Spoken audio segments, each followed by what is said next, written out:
Welcome to Behind the Surface, seeing beyond what the eyes see. We are both psychics who perform clairvoyant readings. Through our exploration in this arena, we have become privy to a different level of understanding. Our podcast is supposed to be thought-provoking, not a debate. Nothing we ever say is fixed or final. It's theoretical. In this episode, we're going to talk about transitions and belief structures. So, Lisa, you were sick at the New Year. And the New Year is a transition, right? Yep, I definitely was sick. And I'm still a tad bit sick. You'll probably hear it in my voice. It's pretty common for me to get sick during a transition. It's funny, too, because the most current transition we had was New Year's. And this is really, it's an invisible transition. Yeah. It's something that we've all agreed upon and decided that, wow, we're going to change into a new year at this particular date. So, yes. And we think something different's going to happen. You know? Totally. It's just another day. Yeah, it's just something we wake up to. Yeah, I used to always get sick during transition. I can't tell you how many times I spent New Year's Eve in bed with the flu. And I used to always get sick at the end of the semester. First when I was a student, and then as a college educator. And I think maybe I thought I wasn't going to, if I got sick, I didn't have to finish my finals or or grade my students' work. I'm not sure, but I had a belief and I would get sick. Yeah, well, I went back east for the holidays to spend time with my family, and my entire family got sick too, except for my sister. My sister was the most positive and optimistic person in the family. I guess she was just really looking forward to going home to her house in Mount Hood, that she's probably only going to be there for one more year. So I think she's really excited to enjoy the winter up there. And she was super happy. Apparently my sister, myself, my parents, and my son, well, maybe it was something else. Both my parents' son and I got sick, and most of my aunts and uncles too. Wow. I know, it was a lot. But you know what? During the month of December, it was a pretty hard time for my family. There were 2 deaths, and we had to attend 2 funerals. Oh, that's right. Yeah, so, I mean, that's exactly where the family's emotional set point was. It was pretty low. So I guess that opened us up to a lot. Yeah, those are 2 really big transitions for everybody. And, once my entire family got the stomach flu, and I refused to join them. I was like, I am not joining my family in this illness. And I didn't get sick. So what did you do to not get sick? I didn't join them and match them in their energy. Boom. Well, that's exactly what I did during COVID. I chose not to get COVID. I know this is... You did whatever you wanted to, and you didn't get sick. I think I was one of those people. I wasn't, interfacing too much with people, but I was definitely out and about and living my life. Mm-hmm. I chose, for almost 3 years, I chose to rise above the energy. So let's talk about energy and vibration. We're going to talk about energy and vibration in most of our episodes, so just get used to it if you decide to listen to us. Our thoughts control our vibration. Let me try to find a way to explain this. Imagine that the common flu is on a vibrational plane. It's an energetic level. And let's explain it in levels like, I know you normally don't like saying one level is higher than another because everyone is valid, but let's just say there's a low, medium, and high. Or we could say a lower level of a building, a medium level, and a high level. However you want to visualize this. And on the lower level is where our thoughts contain lower vibrations like jealousy, fear, anger, or perhaps resentment. Mm-hmm. Have you ever had a day that you just woke up on the wrong side of the bed? Maybe you had a disagreement with your partner or a child, or maybe you went into work and something didn't go your way. And then you decide to go out and get into your car or take a walk. And all of a sudden, it feels like people are attacking you from all different angles. Like maybe perhaps someone has road rage or... Yeah. I can match that one. Yeah, I bet you can. So on New Year's Day, I tried to do something that should have taken me 15 minutes, and it took me 2.5 hours, and I was in a really bad mood. I had to go to the store, and on my way back, someone was tailgating me. They're honking, flashing their lights because I wasn't going fast enough, and I was going the speed limit. And so, yes, I understand what you're talking about. Well, essentially, you attracted that. Right. Boom. Yep. I believe it. Yep. So you need to change your vibration to rise above the frequency of colds and flus. I know that sounds strange. If you could change your thinking to be more optimistic, it would help. I don't always like being peppy and optimistic, but being grateful every day can help. People always say, try to live in gratitude. Well, there is something to that. If you're grateful, then you kind of can't exist on a lower level where anger, fear, resentment, all those lower level vibrations sit. It can't, you can't match at that level. So that would maybe put you on maybe the middle floor. And on that middle floor, the virus or cold can't come up there, or the people with the bad energy can't come up there because they can't match it. And I hope this illustration helps you a little bit. Yeah, I think being grateful is being present. It's being present and being grateful for what you have at that moment. Yeah, absolutely. Right. And in doing so, you'll attract people and situations that won't bring you down. Mm-hmm. You'll attract and greet things with ease. Our life, I believe in so far at this point that everything is there for us. It's just how we show up to it. Like the same situations keep showing up over and over and over, packaged differently. And it's all how we show up to our thoughts. During transitional moments, though, we have so many expectations. Yeah. So many, from New Year's Eve to the first day of school to graduations to the first day of a new job, marriage, all of this. We all have expectations. Depending on what religion you are, you may be having a bar mitzvah or a first Holy Communion. And with all of these transitions comes a load of new ideas. Or are they new ideas?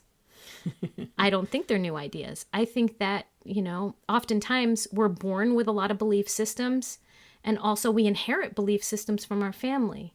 And when things don't go the way that we believe they're to go based on our beliefs that we've either inherited or were passed on to us or implanted in us, we get sick.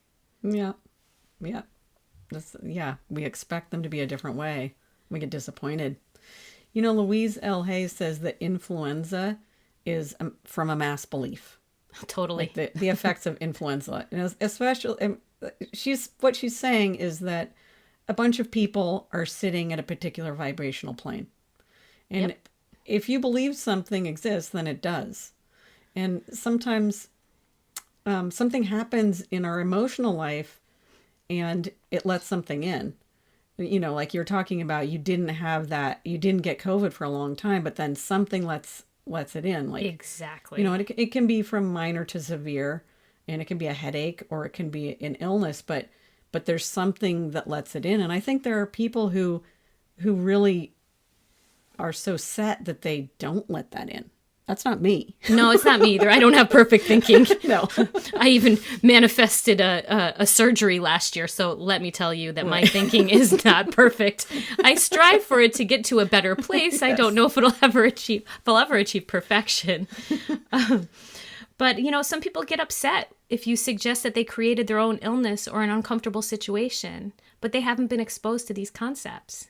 And we often try to protect our beliefs. We try. It's hard. It's so true. It's true. I mean, and I catch myself protecting my beliefs, and then I have to put myself in check. It's our ego and our identity. What are we if we don't have our beliefs? It's almost like our own religion. It's true. It's the truth. It's the truth. But, you and I get excited when we identify parts of our lower self. We're like, oh, boy, there it is. Yes. Why did that happen? Now I have to work on that to get rid of it. Yeah. Something to work on. Yes, to not get sick. Right. This is all making me think of when my dad retired after 41 years of teaching. And he got sick, and he was really sick for like 3 weeks. And he didn't want anyone to come over because he didn't want anyone else to get it. And I told him, I said, Dad, that is your personal retirement illness, and nobody's going to get it. And nobody did. Nobody else. My mom didn't get it. I love it. No one else in the family got it. No one who visited him got it. And it was like a release. It was him letting go of maybe all that responsibility and everything that came with it. Yeah, responsibility is a big one that can make you feel sick. I definitely have gotten sick plenty of times over my concepts around responsibility. And you might think this is controversial that we create our illnesses, but, it's, from what I see, very legitimate. But, who knows? That could change in time, too. If our energy system opens up, and, I like to look at it like if there's a crack in our system, like we feel... That's a good way to look at it. Yeah, like we feel insulted or hurt.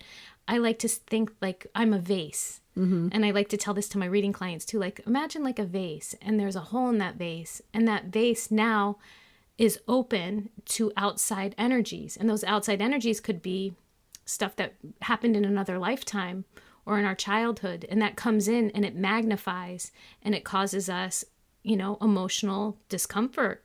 And from emotional discomfort, we create dis-ease. Mm-hmm. And that's not uncommon. That's a common phrase in the holistic arena, in holistic wellness. And it's for me, it's my truth as of now. Yeah, and that the crack in the vase lets other energy in, but it lets our energy out too, right? And I think that's when. Yeah, absolutely. That's a good point to make. That we are also like, when there's a crack in our system from a negative feeling, that our energy dissipates too. It's interesting. Mm-hmm. So transition and belief are two different things, but they're so closely linked, don't you think? Oh, absolutely. Transition is a time when everything bubbles up. Yeah. We hang on to the old, or maybe embrace the new. It's kind of a game. Right. Yeah. Beliefs, but where does the thinking come from? It's a product of our beliefs. Positive, negative, neutral. I don't know. Think about what you think about. It isn't easy. Yeah, that's a hard thing to do. I had a therapist when I was really young say, try to think about what you're thinking about. It's like, how am I supposed to think about two things at the same time? Can't walk and chew bubble gum. That's what my dad used to say. And that's an imprint on me for the rest of my life. Right.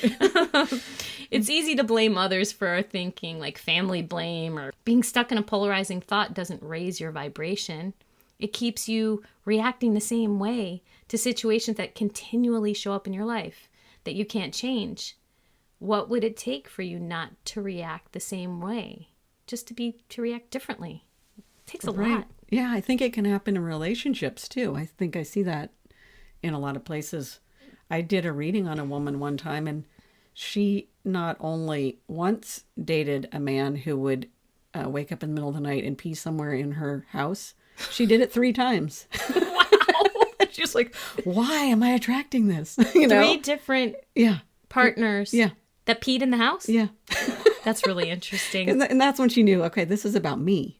Yeah, absolutely. This isn't about them. This is about me. Oh yeah, totally. Yeah. I mean, we discuss this left and right with our other friends who are psychics. Like, when we see patterns show up, patterns are golden. When you see those patterns come up, it's a good opportunity for you to adjust there. But again, we weren't trained as kids to look at life like this. Yeah, I remember someone talking about belief and saying that, giving a good example about going out of the house with wet hair this is Michelle. Yeah, Michelle, and getting sick, and so then that might have been a coincidence, and then so the next time you go out of the house with wet hair, you get sick. So then you never go out of the house with wet hair because that's your belief, and then you might go off to college and your roommate goes out of the house with wet hair and you're like, no, you're going to get sick. They're like, what are you talking about? And they don't get sick because they don't have that belief. When I was back east, my son said to me, every single time I come home, I get sick. Every time I feel like I'm ready to hit the ground running with new ideas, I get sick. Oh boy, Alice. Did I not just hear myself? Yeah. I heard my internal belief that I never voiced out loud in front of him come rearing out of his mouth. Mm. And I just stopped. And you don't remember everything from your trips, but I remember that. And why I remembered that, it was like, that's my belief that I passed down onto him. He inherited that by birth. And that really stuck with me. How many times has that happened to us? Wow. Examples of revisiting the same issue. So this is what Alice and I help people with in our clairvoyant readings. We help our readees identify and let go of beliefs that are not their own, from past lives, inherited via birth, like my son's belief, or learn through various different ways in childhood, maybe in the classroom or from television or their friends. Yeah, we think we can control the world around us, and we can't really. I mean, some people try, but they usually make other people miserable while they're trying to do it. But we can control our thinking, and that's where the gold is, right? It is really where the gold is. So getting back to talking about transition and New Year's, it's been a slow start for you, right? Yeah, it sure has been a slow start. And for one of my best friends, too. I have the belief that there's 1,000 days in January. It's a long month. I think I got to look at that belief. Yes. Yeah. We have a belief that a transition is supposed to be the start of something new. Like, maybe we're really supposed to be hibernating on New Year's Eve and New Year's Day instead of eating salads and fresh vegetables, Like, maybe we're supposed to be eating potatoes and getting as much sleep as we can. And maybe we should switch the calendar to the Lunar New Year. What do you think about that? Yeah, the Lunar New Year makes sense. It's closer to spring. Right. And it matches the moon calendar. Just something to think about. We'll see you the next time. All right. Thanks, everybody.